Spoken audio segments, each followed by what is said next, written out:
Good morning, all. For those who may not know us, my name is Surendra. I'm here with Dambara this morning and also with Manisha and Lorna, and we thank you for joining us on this beautiful day. Normally, in these Sunday talks, we try to expand on the topic of the reading from Rays of the One Light. And today's reading posed a very interesting question. By thinking, can we arrive at understanding? So let me see if I can answer that. By thinking, can we arrive at understanding? No. No, we cannot. And so now that topic clearly needs no further explanation, I'd like to focus instead on our affirmation this morning, which was devotion. Best sermon ever. Maybe I should sit down now. I don't Devotion, it's a slightly unusual topic for me because devotion, of course, comes from the heart. And I've always been a little bit more of a mental case myself. So maybe these next few minutes will do us all some good. Me too. Swami Ananda has given us today's affirmation to be a focal point for this week. It's intended to show us the value of leading with devotion in all that we do.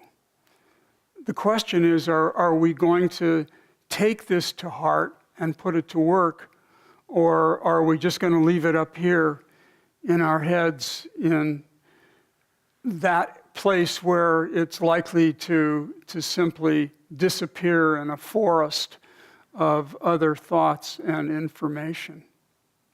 It's funny how easy it is to forget what we most need to remember. I think of devotion as a kind of language. When you grow up with a language, it becomes second nature to you.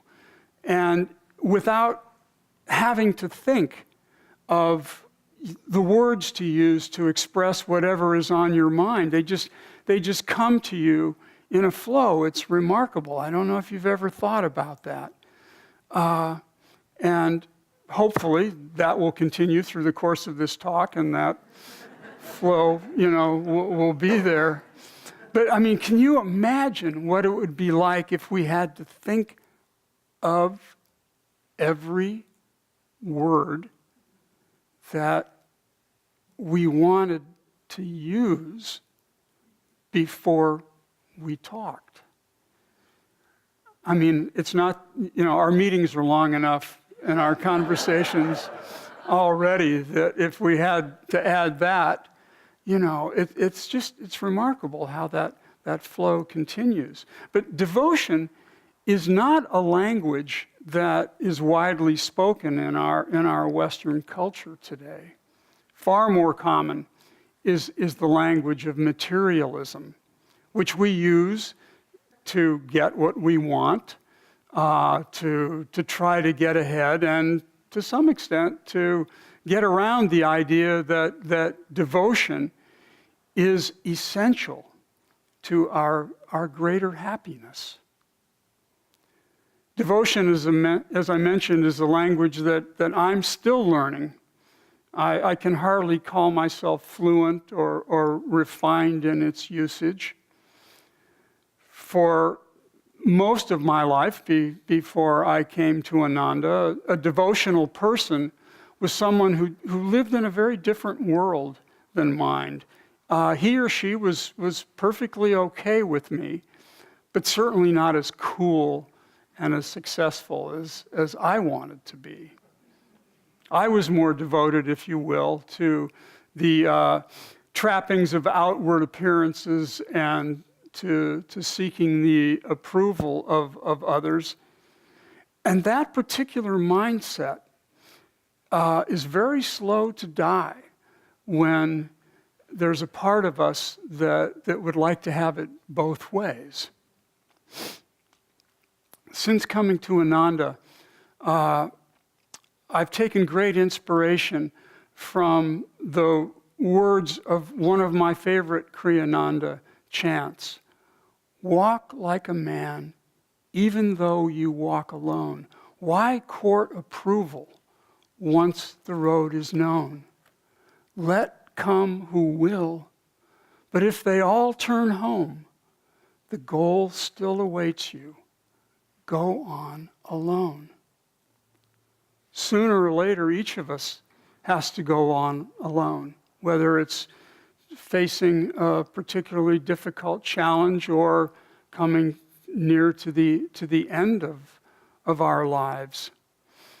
And with devotion, it lightens the load.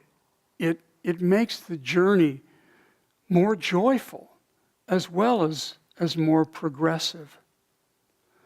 So how do people like me get from here to here? You know, the trouble is that devotion to a higher authority is not what this guy, the ego, wants to practice. And he's not about to retire quietly to the background of our consciousness. He says, come on, man, let's go have some fun. Devotion is for people with limited interests, you know. You've got 5 good senses, let's go show them a good time.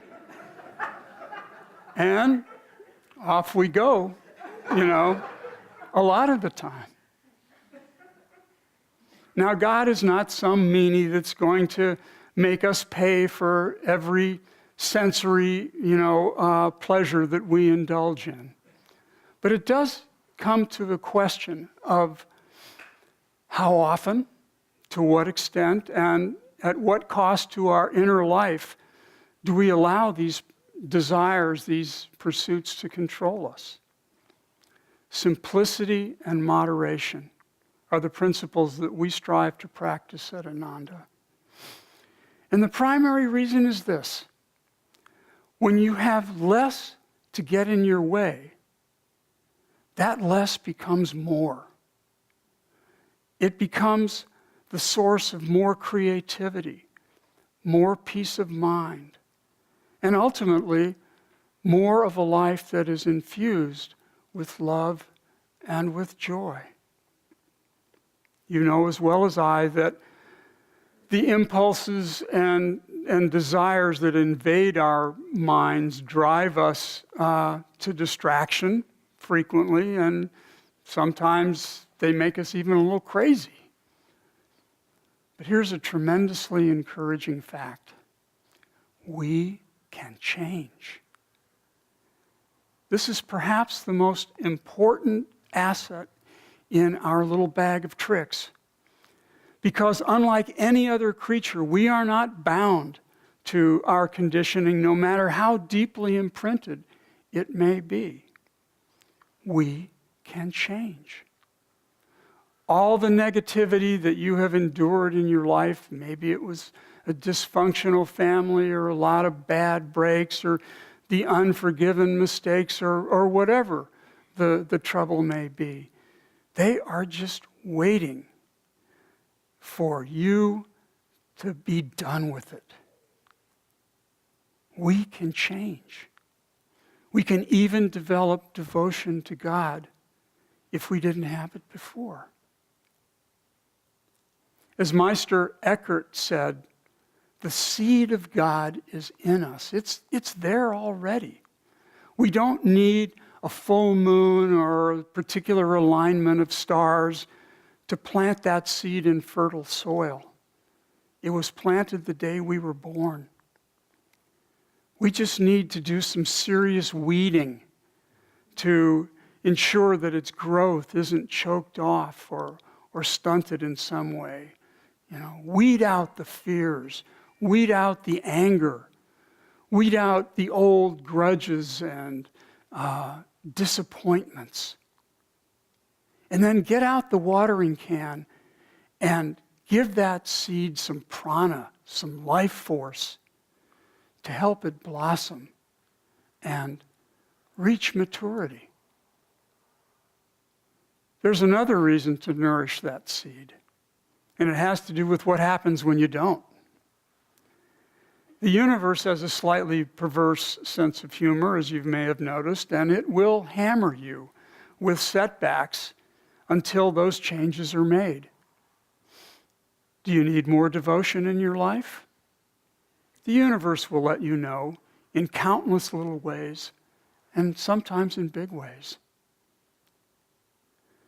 Devotion is a feeling, but in part it's also a skill. And skills are acquired how? Through practice. If you're stuck in your head, practice chanting or practice japa, repeat God's name or a sacred mantra until your exasperated brain just gives up and shuts down. Practice living simply. Moderate your desires. Practice serving where service is needed with no ulterior motive or personal agenda. When we get away from what's in it for me, we discover a freedom that no material advantage can match. There's a sad but humorous story about the comedian W.C. Fields shortly before he died. I think I told this story quite some time ago, but it illustrates the point. As you know, if you've seen any of his films, his on-screen persona was that of a rather curmudgeonly fellow, always looking for an angle to get what he wanted. Most of that persona, of course, was just played for laughs. But Fields himself was a very confirmed atheist who was not inclined to bend that point of view. And during the last months of his life, he was confined to a hospital room, where friends would come to visit. And on one occasion, a friend found him reading the Bible. And in shock, the friend said, "Bill, what are you doing?" And Fields turned slowly to the man, and in his inimitable voice said, "Looking for loopholes."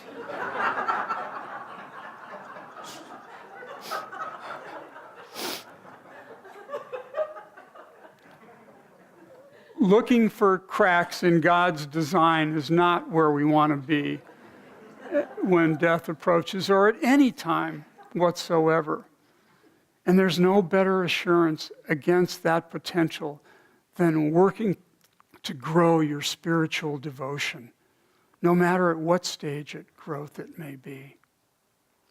With devotion to God, and in doing unto others from that loving perspective, you've got the key to the kingdom right in your own heart.